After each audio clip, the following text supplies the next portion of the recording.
Salve, salve, rapaziada. Tranquilidade na área, então.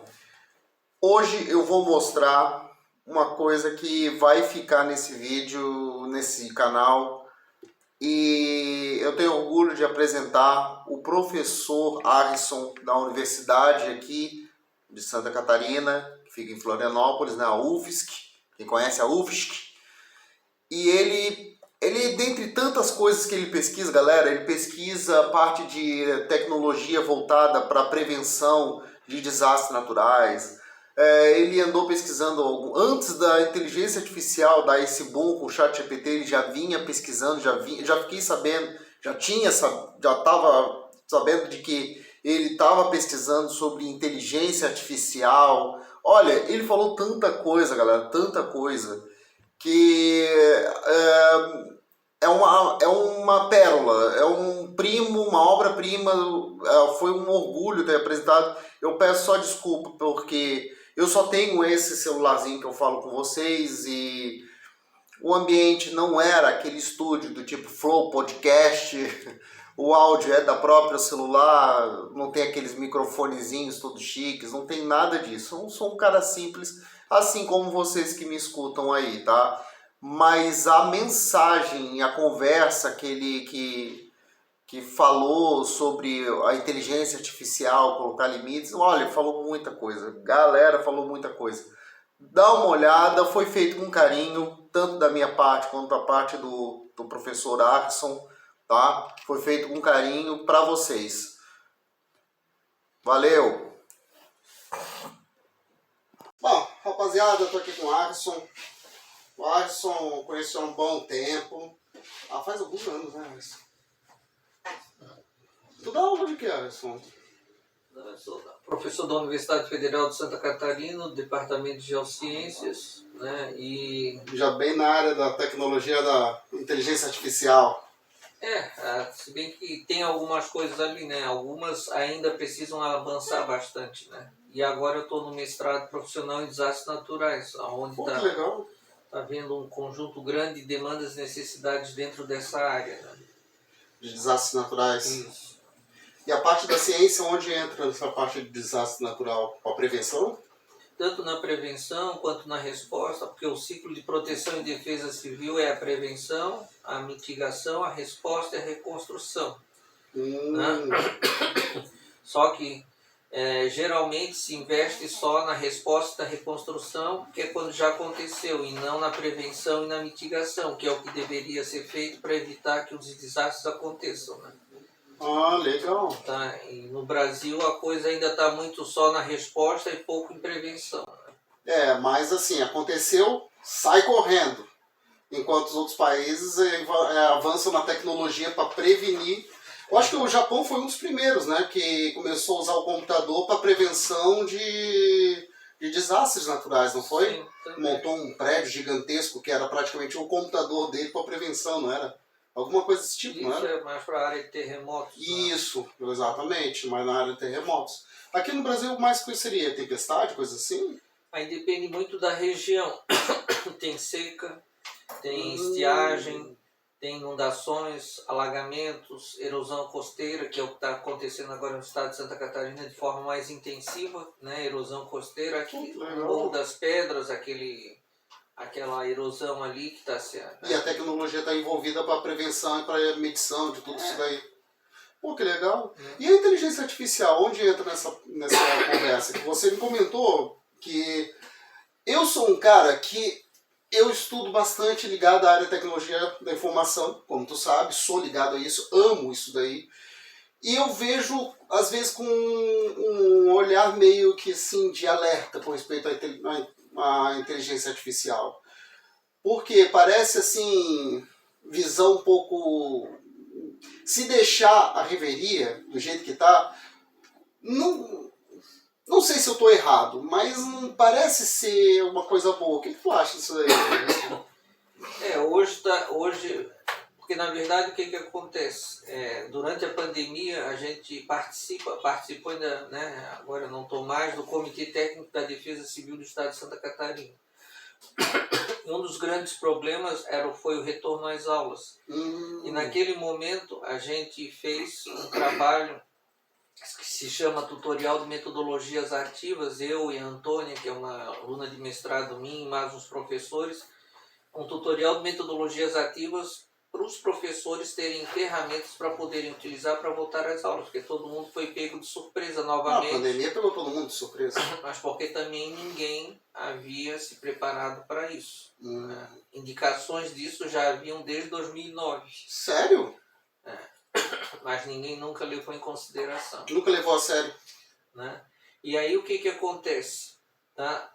Quando você, na verdade, o que seria inteligência artificial? É um gêmeo digital, como se chama. Ou seja, você está reproduzindo, através de uma lógica de programação, toda a modelagem no seu sistema neurológico. Né? Então, até certa parte, ele vai ter uma autonomia, ele vai aprender com o meio ambiente. Não, aí o que acontece? Ele aprende através de você, que acessa ele pedindo informação. Então você acaba fazendo a função de reforço neurológico, que é nossa, que é genética, porque a gente aprende por reforço, que isso é o que a gente levou em consideração quando fez esse documento. Inclusive um outro professor de neurociências participou desse trabalho, que é o Rodrigo Sartori. O que se verificou? Geneticamente nós somos programados para aprender por reforço. Sim. O que a IA é? A mesma coisa, só que é um sistema que aprende por reforço. Só que quando você aprende por reforço, fazendo você o processo de raciocínio, que é o algoritmo que você dá para ela fazer, que ela é programada para isso, você acaba reforçando as suas redes neurais e você fica melhor naquilo que você faz a cada momento que você repete. É como se fosse um músculo. Quanto mais você exercita, mais você vai ter força. Isso. Aí o que vai acontecer? Quando você cria uma lógica de programação com um algoritmo para ela fazer tudo isso numa velocidade maior, porque a grande diferença é a velocidade de processamento, não é nem a capacidade de armazenamento. Aí o que acaba acontecendo? Ela vai reforçando os algoritmos e os sistemas e você vai reduzindo a sua neuroplasticidade. Né? Então, a neuroplasticidade cerebral ela acaba reduzindo e você acaba meio que, vamos dizer assim, não existe neuroplasticidade digital, mas é como se fosse um neurônio digital que você está reforçando, não que ele se auto-reforce, mas que você passa a reforçá-lo a partir do momento que você passa a fazer as consultas e as intervenções. Então ele vai tendo cada vez mais perguntas, ele vai tendo cada vez mais tendo que buscar nas suas bases de dados informações para poder dar resposta. Aquela criança que... Por quê? Por quê, então? Exatamente. Então você acaba sendo a criança. Entendi. E o professor ou a outra pessoa acaba sendo a inteligência artificial. Então vai chegar um momento, que é o que a gente já está verificando, as pessoas estão com disfunção cognitiva. Elas não conseguem mais ter a capacidade de refletir e dar respostas em alguns casos, porque elas não têm base de conhecimento. Porque a base de conhecimento está nos algoritmos e nas bases de dados, que elas mesmas estão ajudando a criar. Elas mesmas então estão criando um próprio monstro, por assim dizer. Aí o que vai acontecer?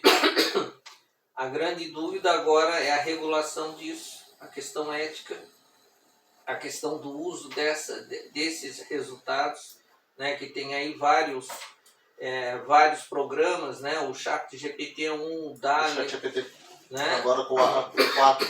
Isso. E tem outros sistemas aí agora. Então, o que já está se revendo? Né?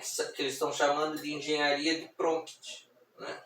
Ou seja, por exemplo, a gente que dá aula numa universidade, praticamente não se vai mais avaliar o trabalho de um aluno de mestrado e de doutorado. Mas sim, a estrutura de engenharia de prompt que ele utilizou para fazer as consultas na base de dados para chegar àqueles resultados. Então é um passo anterior. Por quê? Ninguém vai conseguir mais saber se um texto foi ou não feito em inteligência artificial. De tão perfeito que está.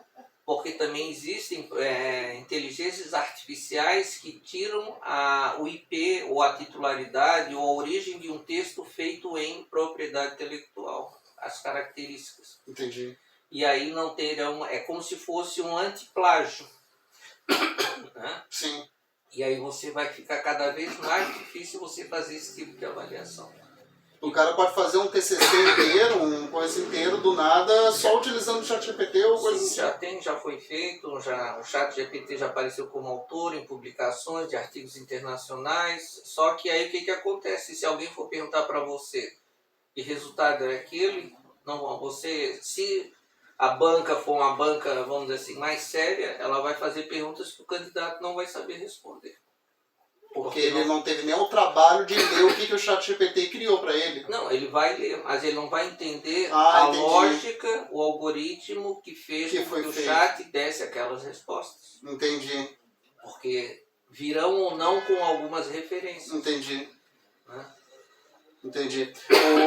Então, na verdade, é por isso que foi o próprio dono eu acho que da OpenAI, entrou lá nos Estados Unidos pedindo, né? Não sei se você ficou sabendo, com certeza deve ter ficado sabendo. Que ele entrou lá na Assembleia pedindo para ele regulamentar a própria empresa. Assim, ó, coloca regras disso daí. Mas assim, uma pergunta que eu fico, que eu acho que eu já vi outros youtubers tá com essa dúvida e tudo. Há perigo, risco de a inteligência artificial aprender com informações da internet? Ela pegar, porque ela é como uma criança, que tudo que vem, ela é uma esponja. Tudo que joga de pergunta para ela vai colher informações, vai pegar informação daqui e dali. Então, há risco dela começar a aprender, se auto-aprender, tipo, ela buscar informação na internet, buscar respostas, buscar algum risco para o ser humano no sentido de ela começar a querer controlar o ser humano no futuro? Não, tudo depende. Parece meio futurista isso daí, né? Mas tudo depende de uma autorização, tá? Então hoje, por exemplo, a gente não é que vai ser, já está, né? Você não consegue mais fazer nada no telefone celular, né? Se você não tem uma senha, se você não toma determinado tipo de procedimento. Então hoje a gente já não tem mais autonomia nenhuma, né? Com as pesquisas de tags, por exemplo, quando você faz, como o pessoal fala, eu estava falando, o meu celular é todo bloqueado de imagem, de som, de câmera, tudo, porque nesse exato momento a gente pode estar sendo... o meu celular mesmo eu sei que ele está pegando as tags que a gente está colocando e está passando para eles. Né? Mas o que acaba acontecendo? Tudo isso hoje a gente não tem mais controle. Tá? Então se eu falo, por exemplo, aqui, a vida está uma droga, isso vai entrar num filtro de narcotráfico lá na NSA nos Estados Unidos e na CIA no FBI. Tá? Então todo mundo acha que isso é loucura. É loucura, não é? Tá aí. A própria inteligência artificial deles vai estar com os bots dele na internet, vai estar captando quem está falando algo que é de risco e quem não é de risco, seria isso? E também o seguinte, o departamento de pesquisa do Departamento de Defesa dos Estados Unidos estão com pesquisas ultra avançadas. É só você chegar lá, qualquer pessoa pode entrar e ver o que eles estão pesquisando. É alta tecnologia, envolve questão de inteligência artificial, bioquímica, química, radiação, frequência, tudo voltado e pensando na segurança nacional do país. Então você vê que ninguém está brincando, né, com essas questões. E a ideia é realmente integrar tudo, né, integrar todo o sistema de informação, como tem aí as possibilidades de integração de economia, de moeda.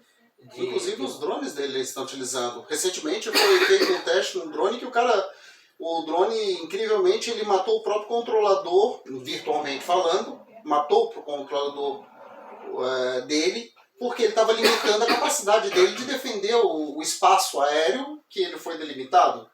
E o engraçado é que realmente ele provou, a inteligência artificial provou que o humano é que estava limitando a capacidade dele.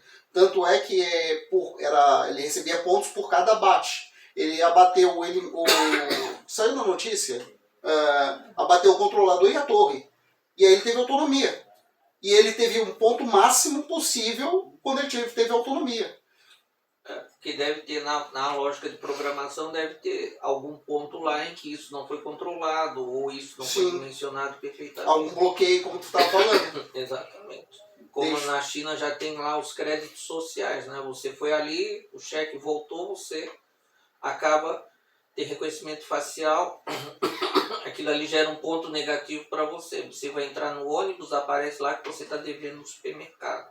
Aí você não entra no ônibus, você é colocada para a rua. Tá tudo assim.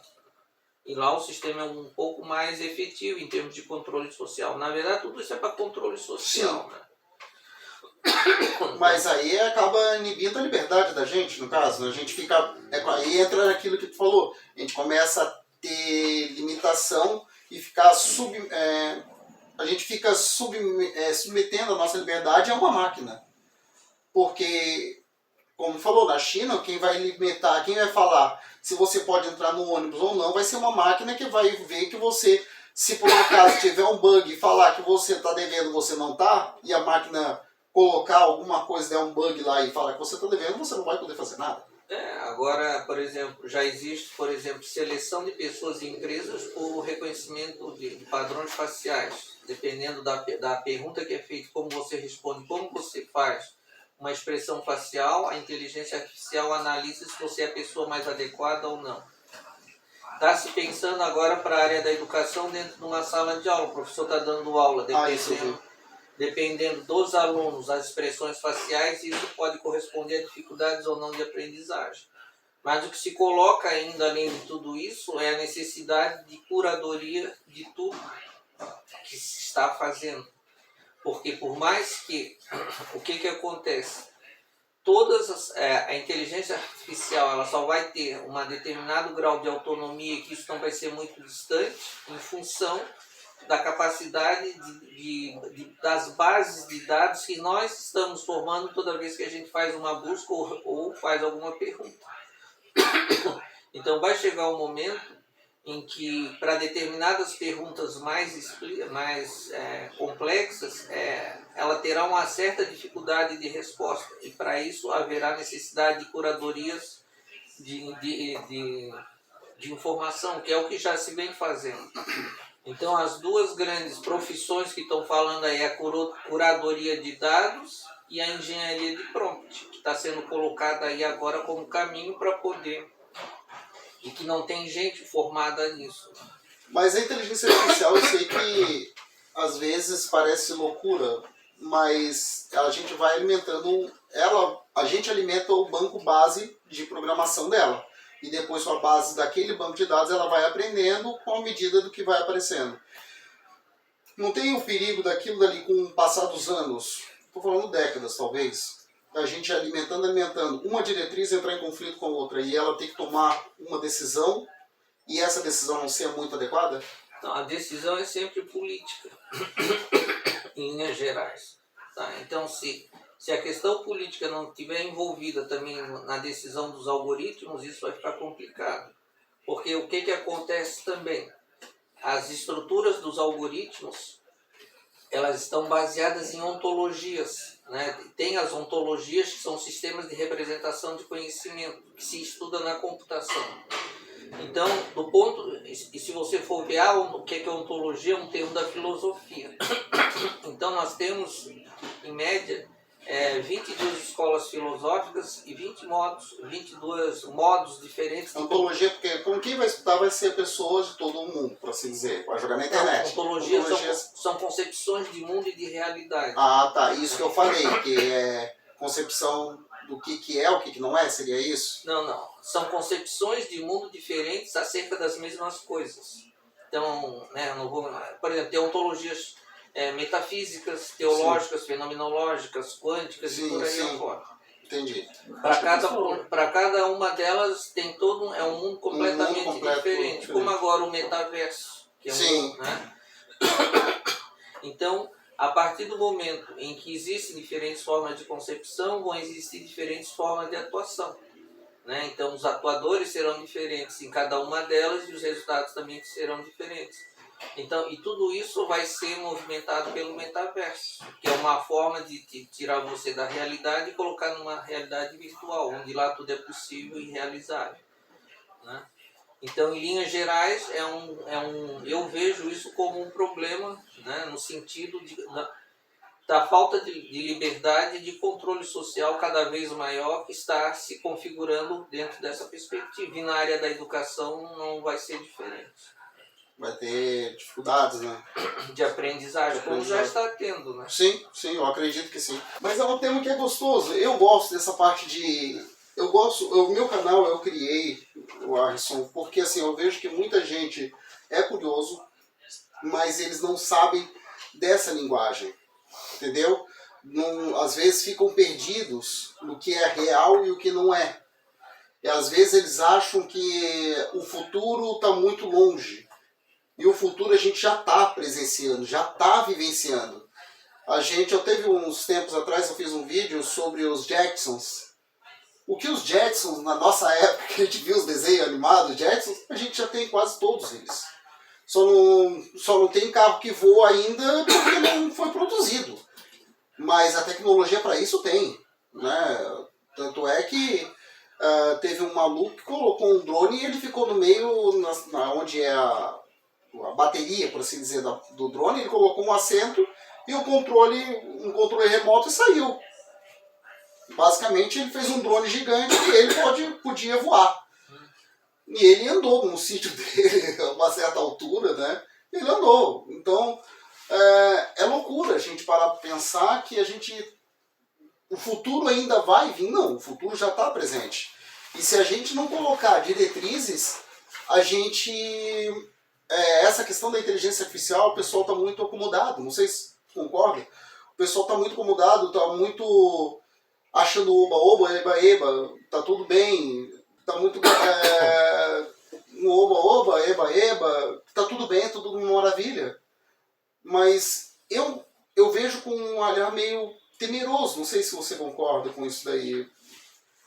A questão é sempre aquela coisa, né? Sempre tem um lado, se eu der um bisturi para você, você vai usar para salvar alguém ou você pode matar alguém, né?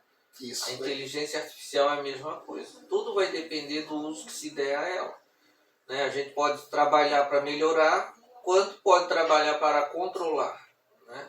Tudo depende de quem está no controle dela e quais são os objetivos. Isso sempre foi assim desde que o mundo é mundo, né? Com todas as invenções, as tecnologias, né? Quem inventou o avião, inventou para transporte. Na hora que tu falou isso, aí eu lembrei do avião. Né? E aí foi usado para guerra. Né? Alguém usou o medicamento, alguém fez o veneno. Né? Um para curar, o outro para matar. E por aí vai. Aí é que está meu medo. Porque hoje o ser humano ele é uma criança, às vezes, brincando com o que não sabe. E quem é da área tem uma noção real do perigo que isso pode ser colocado nas mãos erradas. Entendeu? E às vezes a gente pode estar armando a nossa própria arapuca e a gente acha que é bobeira, isso aí nunca vai acontecer. Mas, gente, é uma inteligência artificial, vai consumir emprego, vai fazendo com que pessoas fiquem dementes. Por quê? Tu vai jogar o teu trabalho nas costas de uma máquina e você vai parar de pensar naquilo dali. Não é verdade? Já está acontecendo. É o que já está acontecendo, entendeu? Pessoas que, a parte de trabalho, enfim, há um mundo gigantesco nessa situação ética que tem que colocar cabresto, tem que ser mais, entre aspas, grandes conservadores, tem que ter um limite entre conservadorismo e a parte evolucionária da coisa. Eu sou muito fã do Japão. Eu sou muito fã do japonês mesmo, porque eles conseguem misturar o conservadorismo com a tecnologia de forma que, durante séculos, de forma perfeita. Não sei se... Porque por exemplo, toda essa perspectiva, né, que tem aí tem o humanismo, o pós-humanismo e o transhumanismo, né, que são concepções completamente distintas. E a perspectiva da singularidade tecnológica, né, que é o rei... Agora esqueci o nome dele lá, que era da Google, é um futurista, né, que trabalha com análise de cenários. Ele coloca que vai chegar um momento que vai ser superado, né, como já está acontecendo em algumas situações. E principalmente as aplicações são na área da defesa, né, quando eu falo da defesa, da área militar, né, E a coisa está indo por aí, nessa perspectiva. Eu percebo que eles estão utilizando muita tecnologia artificial na parte militar, não só de ataque, como de defesa. Os mísseis norte-americanos, eles já têm inteligência artificial para se desviar, se for possível, até de mísseis antiaéreos, balística, de trajetória. Eles simplesmente hoje, os Tomahawks são lançados no ar, não precisa, antigamente Tomahawk, eles precisavam de um certo laser. O soldado ficava com um laser mirando e o Tomahawk ele sabia que tinha do ponto A ao ponto B através daquele laser. Hoje em dia não. Lança no ar, seja o que Deus quiser, e a precisão é milimétrica. E a gente viu o caso do Afeganistão, Iraque, eles invadiram. Imagina, eu não sou muito a favor disso daí. Eu sou da área tecnológica. Eu amo tecnologia. Mas eu vejo as palavras... Eu ouviu falar da Meca? Não, mas Não? não entrei em detalhes. A Meca é uma... Eu tenho no meu canal. Ela é uma robô ultra realista. Alisson, dá medo aquela porcaria. A expressão facial dela remete ao que a inteligência artificial, ela usa o ChatGPT-4. Então, eles colocaram uma programação básica. Comando recepção do que a pessoa está mandando de informação, ela faz um processamento e joga a resposta com base naquilo que ela está vendo no ambiente e naquilo que ela tem de informação que ela pode captar. Seja na internet, ou seja, o que ela vê é como se fosse um ser humano. Eles queriam replicar um ser humano. Porque o ser humano basicamente é isso. Ele vê, enxerga, olha, ele pega aquela informação, capta aquela informação, armazena. E a base daquela informação, ele calcula a resposta mais básica para responder aquilo ali. Então, as pessoas que criaram essa Ameca, o que acontece? Eles fazem perguntas de tudo quanto é tipo. E só para ter uma ideia, teve uma pergunta que ele foi bem arrogante de propósito. Ela olhou assim, mas por que tu tá sendo assim desse jeito? Porque eu fiz alguma coisa?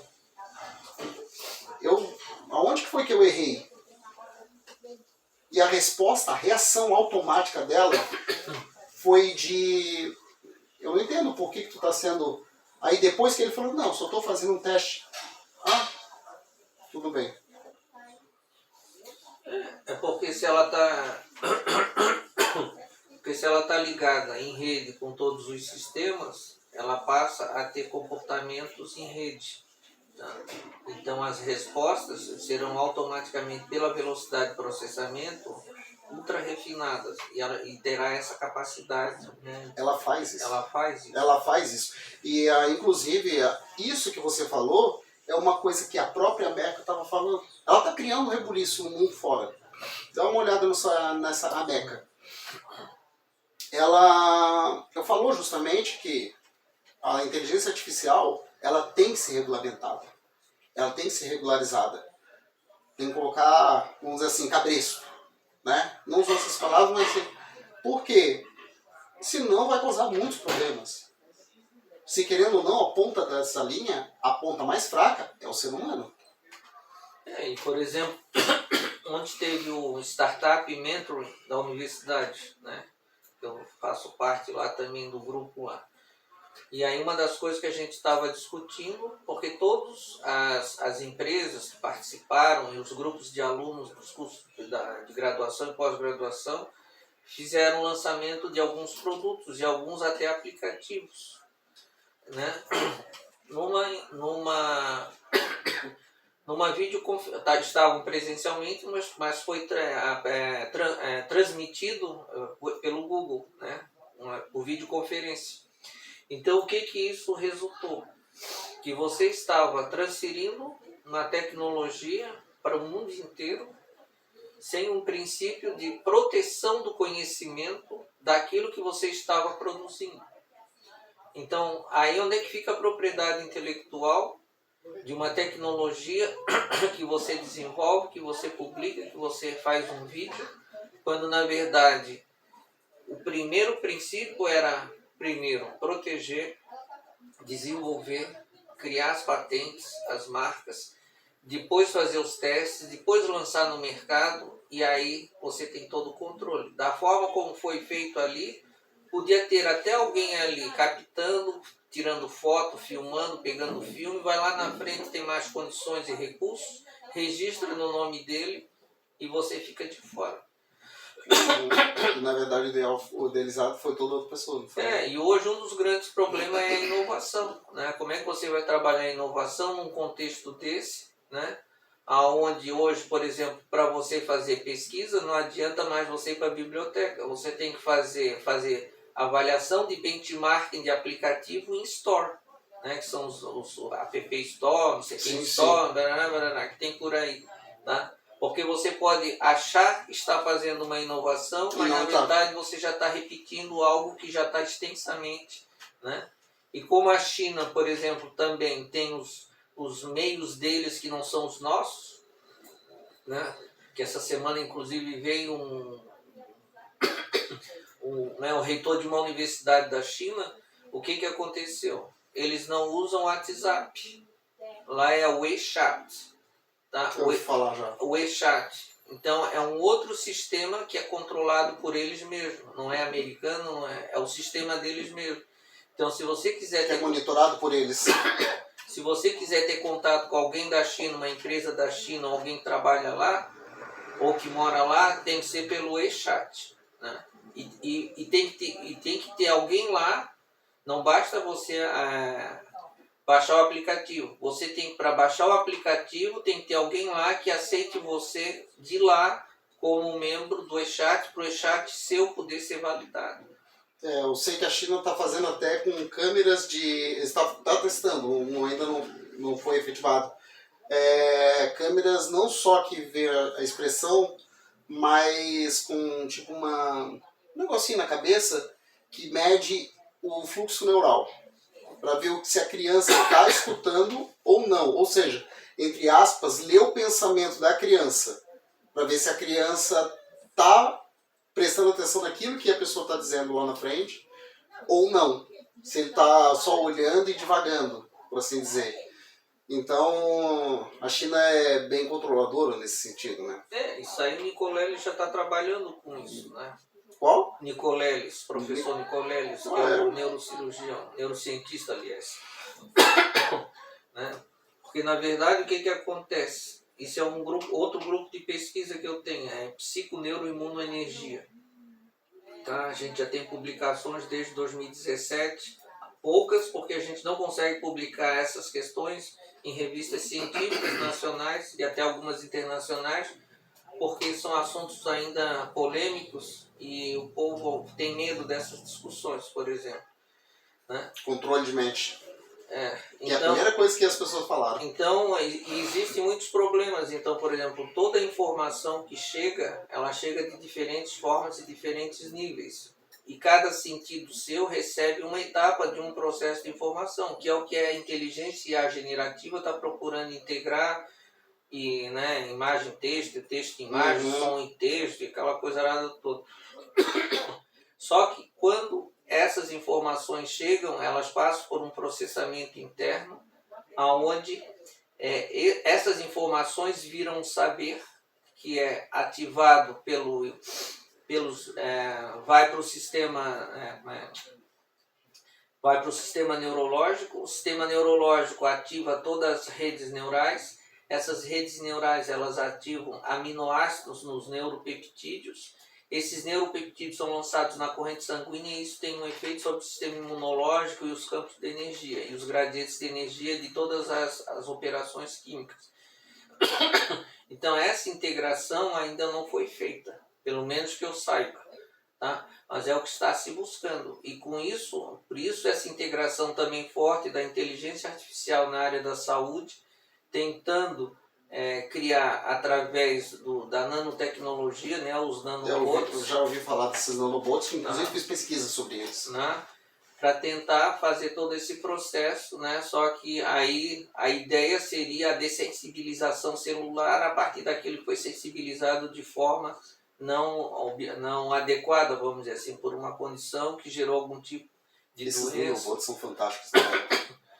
Isso aí já na década de Esses 80, nanobots são fantásticos. o Eric Drexler, né, já falava sobre isso, né, na época, né, tem o Foresight Institute nos Eu já Estados há um Unidos. tempo já tinha escutado sobre esses nanobots. O Japão parece que começou junto com a Alemanha, alguma coisa assim, não foi? Começou a pesquisa disso daí. Eu estava vendo uma pesquisa que está bem avançada, de nanobots para não só para essa informação do corpo humano, para captar informação, tudo, mas principalmente para combater o câncer.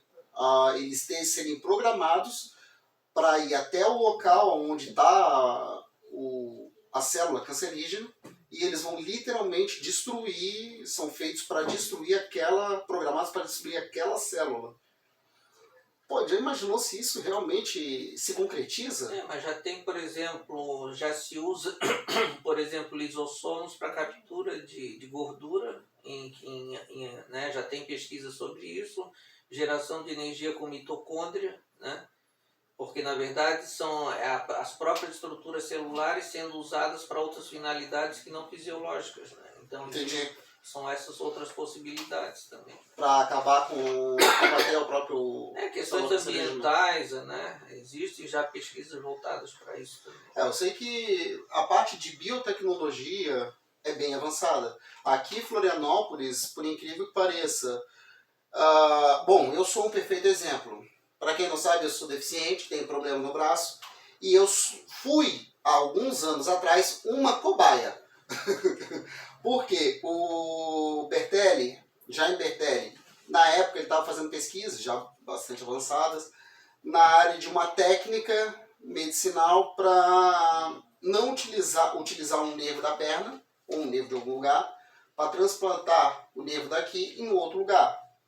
No caso que ele estava fazendo o teste, foi na língua ou no pulmão. Hoje já é uma técnica conhecida entre os médicos, quem vai me escutar aí é médico, sabe disso, mas na época não era. Faz mais de 20 anos que eu me acidentei de moto. E na época não era assim. E o Jaime Bertelli, quando abriu o meu corpo, eu falo, olha onde vai o nível dos profissionais que existe aqui da UFSC. Assim como o Arson, conheço alguns profissionais aqui da UFSC, que o nível é extremamente alto. São professores que dão palestras até fora do Brasil. Esse Jaime Bertelli mesmo, quando ele viu que o meu pulmão também foi afetado, pelo grau tão elevado que ele tinha de conhecimento, ele automaticamente abriu um pedaço da minha perna, tirou um outro nervo, transplantou e ligou no outro braço. Esse braço aqui, ele não é que seja bonito, não é. É mais fino. Mas ele iria ser muitas vezes pior se não fosse por isso. Se não fosse por essa rapidez e a capacidade do profissional. O que eu estou dizendo? Que a UFSC aqui, não só como o Arson, tem outros professores que são extremamente gabaritados. As pessoas acham que a USP é o polo de conhecimento do Brasil. Não estou desmerecendo. Mas a UFSC aqui, quem conhece os professores, como eu conheço alguns ali, são extremamente gabaritados, né, Arson? Na parte principalmente da tecnologia. Que não sei se você sabe, que aqui é considerada o Vale do Silício do Brasil, né? A área tecnológica aqui é... Só falta o silício. Só falta o silício. Porque a única coisa que Florianópolis perde, que é a minha área, a área de infraestrutura. Curitiba dá um banho na área de infraestrutura, na parte de cabeamento, tecnologia, pontas de tecnologia. Se não me engano, Curitiba, a região do Paraná e a região de Minas Gerais. Mas Florianópolis, parte de programação, não tem para ninguém. Parte de programação, essa parte de pesquisa, de ciência e tecnologia, não tem para ninguém. Tu deve sentir isso na pele lá na UFSC, né? Também. Eu vejo, pô. Arson, obrigado pela... Tá bom. Obrigado aí, pessoal. Ficamos aí à disposição. Valeu. Tá bom. E aí, rapaziada? Gostaram?